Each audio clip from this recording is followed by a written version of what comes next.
Abigail Spanberger talking about George Washington's farewell address and that final statement, I think is indicative, and she's not playing fair either, because if she's really going to follow George Washington's address, she talked about that he was looking out for making sure that cunning men would not come into office. That was a dig against the president.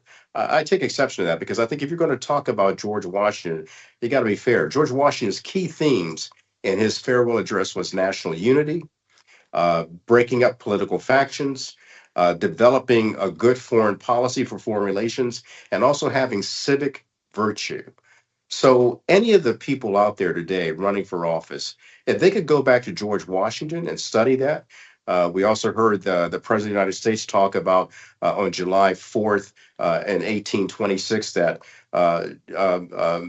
Thomas Jefferson was dying. If I think if I remember that correctly, that's what he was saying.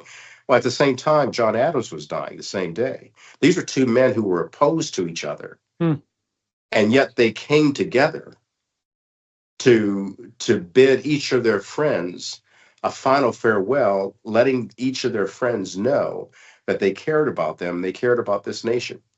That's what we have to become as a people.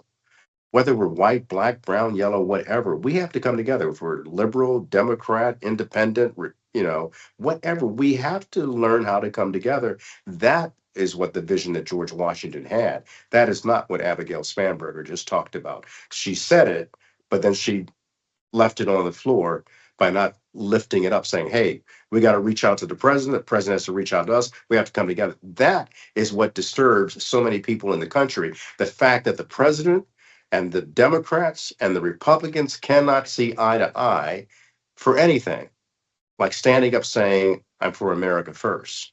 And you have one side standing and the side sitting.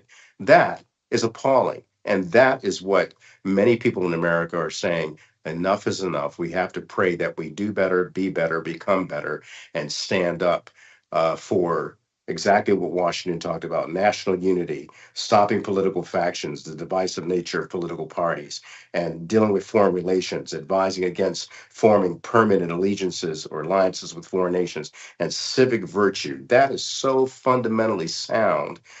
And oh, by the way, in God we trust.